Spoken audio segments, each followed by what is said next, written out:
avant qu'il arrive à s'imposer chez lui. Il y avait un vrai passif de Charles Leclerc à Monaco. Hein. J'ai noté, 2019, il est qualifié 16e sur la grille parce que la Scuderia Ferrari ne le fait pas en faire ressortir à la fin de la Q1, sauf que tout le monde améliore et il sort donc dès la Q1 en 2020.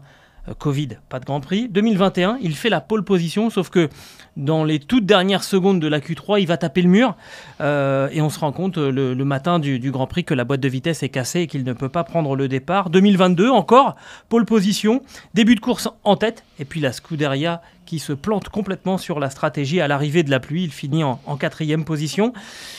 L'année dernière, 2023, il est 3e sur la grille, 6e en course assez anonyme. Mais il fait une erreur comme en 2021 où il est au ralenti sous le tunnel et il prend 3 places de pénalité puisqu'il gêne un concurrent, je crois que c'est Norris.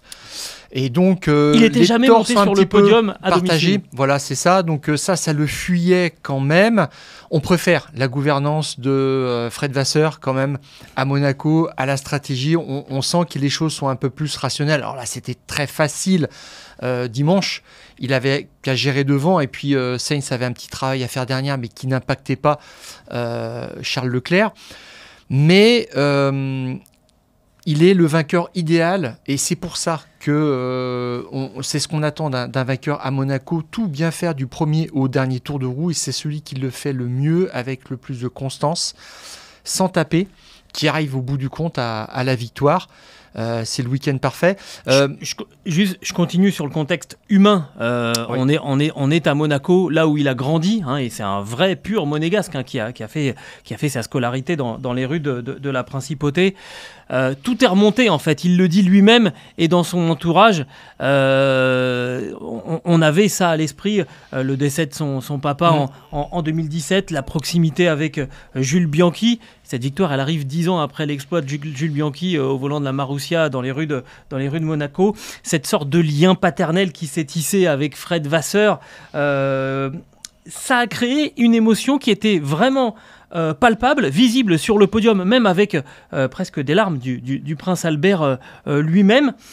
Alors, c'est pas vraiment du sport, c'est pas vraiment de la course, tout ça, mais on se plaint souvent qu'il n'y a pas d'humain en Formule 1. Là, pour le coup, on en a eu, et on a eu une charge dramatique, romantico-dramatique qui était assez exceptionnelle. C'est ce qui a sauvé le Grand Prix d'ailleurs, parce qu'il y a toujours deux choses. Il y a le résultat en lui-même, ce qu'il signifie, puis après le scénario. Mais là, on s'est arrêté juste à l'identité du vainqueur. Piastri fait une très très belle course aussi, deuxième quand même.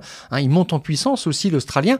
Mais on s'est vraiment focalisé sur Charles Leclerc parce que plusieurs jours avant ce fameux Grand Prix, on savait que c'était pour lui, c'était ce rendez-vous.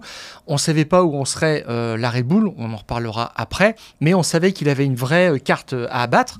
Et il a bien résisté quand même à la pression. Il fait le meilleur temps en essai libre 2, 3 et il reste très très calme après le changement de moteur en libre 3, ce qui aurait peut-être pu lui faire perdre ses moyens parce que c'est un contretemps. Tu réinstalles un moteur juste pour la qualif, hein. Tu ne sais pas s'il va bien fonctionner ou si tu vas t'y retrouver en termes de sensations. Bon, là, il a aussi été, il a rendu une copie absolument parfaite. Le meilleur temps sur le premier run et sur le deuxième run, ça j'aime bien ça. Quand un pilote en met une couche comme ça pour dire c'est moi le patron.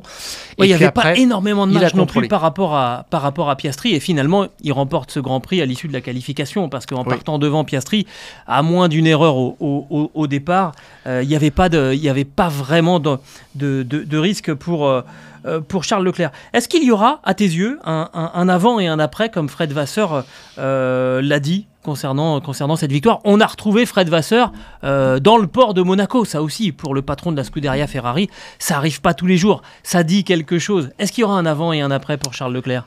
Parce que c'est pas sa première victoire en Formule 1. Non, mais ça retentit comme une première victoire. Et ça fait presque 2 ans qu'il n'a pas gagné. C'est la fin une période de vache maigre. Hein. Oui, tout à fait. Mais je pense que Vasseur, il est malin. Il veut s'en servir comme d'un tremplin vers un statut consolidé de pilote numéro 1. Je pense. Alors, il ne le dira jamais qu'il veut l'installer comme pilote numéro 1, mais en tous les cas, il faut booster la confiance maintenant de Charles Leclerc. Il faut s'appuyer là-dessus. Ça va être un capital confiance extraordinaire pour préparer aussi la collaboration avec Lewis Hamilton l'an prochain. Et je pense qu'il a ça aussi en ligne de mire. Préparer l'année prochaine, je pense que Vasseur est vraiment dans cette optique-là. Je ne sais pas comment vont être les prochains Grands Prix parce qu'on risque d'avoir une douche froide à Montréal. On verra ça, c'est pas impossible. Aussi. On va en parler par rapport à la Red Bull qui était dans un no man's land. Clairement, c'est exactement le terme que j'allais employer. On est connecté, Stéphane. Mais là-dessus, alors donc pour toi, oui, il y aura un avant et un après. Ça va changer le bonhomme, tu penses? Oui, tout à fait, parce que je pense que ça l'a bouleversé, vraiment intérieurement. Et il est en paix maintenant parce qu'il portait ce poids pour beaucoup de personnes, pour les raisons différentes et souvent tragiques que tu as évoquées. Il en parlait, il en faisait allusion, mais c'est pas quelque chose qui le portait. Il l'avait avec lui, mais maintenant il a offert ce capital, ce bonheur aussi aux gens qui sont autour de lui. Pour toi, il y aura un avant, un après. J'attends de voir en fait, parce que ce qui est clair, c'est que ça a soulagé. Mine de rien, oui, tout le nouveau staff de Fred Vasseur et de Ferrari, parce que depuis le début de la saison, c'était plutôt Carlos Sainz qui prenait un petit peu, qui prenait la vedette. La première victoire de Ferrari cette saison, la première victoire aussi de Fred Vasseur dans cette ère Ferrari, c'était à chaque fois Carlos Sainz. Donc là, on redonne un petit peu finalement de poids à ce côté-là du garage. Deuxième course avec son nouvel ingénieur aussi. Oui. Là, on ne peut pas commencer beaucoup mieux qu'en gagnant le Grand Prix de Monaco sous les couleurs de Ferrari. Quand je te parlais du statut numéro 1, en qualif, il mène 5-2 quand même par rapport à Sainz. Oui, mais c'est pas en qualif qu'on marque les points. Tout à fait. Mais il a eu peu de choses à faire. Il les a fait très très bien pendant la course. Je vois que quand le trafic est arrivé, tout de suite, il a fait la différence. Du 41e au 43e tour, il prend une seconde à Piastri qui était assez pressant. Et jusque-là, il avait fait toute la course avec Piastri dans son DRS. Il faut quand même résister mentalement à ça, sachant que tu n'as aucun droit à l'erreur. Il était tout de suite là, pressant. Il y a même eu une demi-occasion pour Piastri, il y a songé, mais très très vite il s'est ravisé. Et puis à partir du 67e tour, il s'envole complètement. Il avait une seconde 7 d'avance, son avance passe à 8-4, l'histoire est terminée. Donc il a vraiment tapé du poing sur la table à la fin.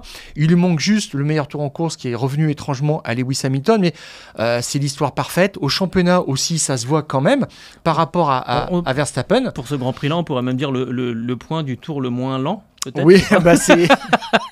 Parce que là, c'était vraiment une course... c'était presque une course de GP2. Je ne voudrais pas faire du Fernando Alonso, mais on y était presque. On y reviendra, effectivement, mais il avait... En fait, c'est ça, c'est que ce qu'il fallait faire, il fallait bien le faire. Ça ne s'est pas vu parce qu'il n'y avait aucun écart, il n'y avait rien, peu de communication radio. C'était vraiment sérénité à bord. Mais... il a répondu aux enjeux. Maintenant, moi, je crois vraiment qu'on va voir un Charles Leclerc différent parce qu'il aura d'autres occasions de briller dans la saison et ça ne se réduira pas à une ou deux dans l'année comme l'année dernière où il y a 2 ans. Pour conclure sur la question, y aura-t-il un avant ou un après, je pense que c'est plus en fait un côté un petit peu psychologique sur l'extérieur. C'était le garçon qui avait pas de chance quand même. Là, on a passé en revue tous les coups du sort qui lui sont tombés alors qu'il était en pole position pour le départ à Monaco et on sait que c'est quand même l'essentiel. Là, ça y est, on a le sentiment que le chat noir s'est envolé parce qu'on aurait très bien pu avoir une énorme averse aussi pendant ce Grand Prix et puis finalement tout aurait été de nouveau remis en question. Là, il n'y a vraiment rien eu.